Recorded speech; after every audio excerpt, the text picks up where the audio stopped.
Hey guys, welcome to the next tutorial of ethical hacking and penetration testing via Kali Linux. So this is the continuation of my previous tutorial. So I'll just go ahead and give you a short brief about what happened exactly. I used SE Toolkit to create a simple payload for Meterpreter, and I went ahead and ran that through my old computer. So I'm assuming over here that through some social engineering or other stuff you have inserted this into your target person's computer, and once you have that in their system, it is up and running. And now as you can see, I typed sessions -l, and we have this session open, and I used session -i space 1 to go ahead and get access to that. So now you might be thinking that we could do anything that we want through the command prompt. Then why would we need a Meterpreter?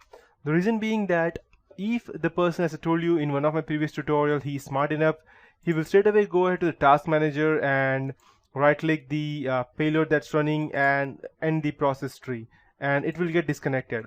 So the first thing that we would be doing over here is we would be migrating process to something else. So I'll just type migrate and we'll type help, and as you can see, a process ID must be specified and not a process name. So we need the process ID for our payload that's running over here.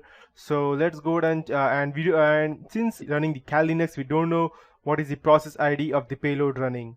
So just go ahead and type help and see what all things can we do by using the Meterpreter. We can go ahead and manipulate the timestamp, which is quite an awesome feature of this one, so that the person, even if you have infiltrated some big organization and you have changed the time dates for each and everything, the forensic investigator will just be confused and he will not even be able to know what is actually happening over there. Then we have the hasdump database that will go ahead and dump all the contents of the security access manager. That is our simple computer. That means for the Windows, Windows has the SAM database, that security accounts manager or access manager, something that stores each and every password that you save in your computer. So hasdump will go ahead and spit out all the passwords that you have along with the username. Then we have get system that will go ahead and gain access to our local system. That is, we only have the administrator access as of now, but we will get the system access. That means we will be able to edit and modify the system files. Then if our computer has video webcam, then we can go ahead and gain a snapshot of that.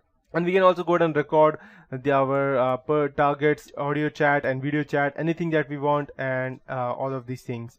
Then we can go ahead and get a screenshot, or we can go ahead and use multiple desktops if we want. We can start keystroke login, key scan, and all of these things. But these are not things we are interested. I'm teaching you that later on. The most important thing that first is that we need to secure our access into that computer. We need to go ahead and make sure that the person does not go ahead and kill our process. So for that we would need to go ahead and migrate, and before we migrate we need to know which PID to migrate, which process to migrate to. So let's go ahead and check. It needs a process ID name that to be specified. So we will first go ahead and check the process ID. That means we need to first get the process ID for our payload that's running so that we could go ahead and migrate. So let's go ahead and check what's the command prompt for checking all the process that's running. So let's check. Okay, search, upload, networking commands, git proxy, netstat, and ifconfig, ipconfig, port forward, route. No, we don't want any of these things. We just get PID, and yes, that's what we are looking for. So let's go ahead and check. Get PID 3880. That's the PID of our current session. Let's check what we get over here. And the payload, so properties, we want to check the PID for each one. Let's go ahead and check. So we have all of these things. Get desktop, idle time, that's not we're interested in.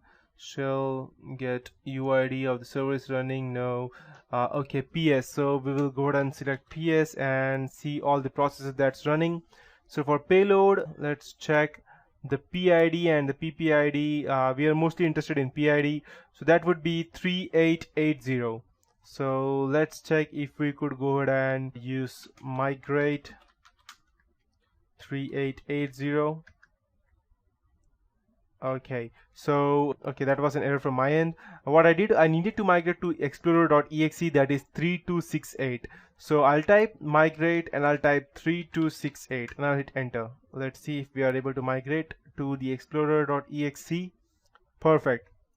So what I did over here is that I went ahead and transferred myself to the explorer.exe. So as you can see, we do not have any payload running over here. It's only the explorer.exe. And the reason because I merged the payload along with explorer.exe, and now the person, only if he goes ahead and tries to end the process of explorer.exe, only then he will be able to go ahead and delete. And as you can see, even if it deletes the payload.exe, it doesn't matter to us because we still have our meterpreter running even after that, even after the person deleted the payload. The reason being that we have migrated our payload to explorer.exe, and he cannot go ahead and throw us out anytime sooner.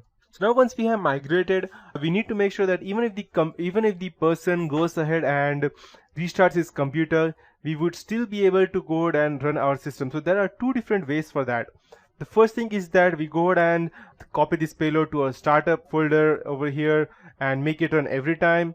And the second one is that we create a virus so that it runs every time the system starts. It starts with the boot sector. So the thing that I will be teaching you right now is to go ahead and copy this to our startup file.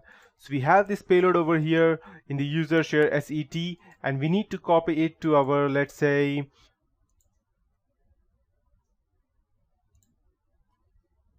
so it's under Microsoft roaming Windows, never mind, wherever it is. So I have the location of that. It doesn't mind where it is exactly. So I need to copy that over here so that it will run every time I go ahead and run this.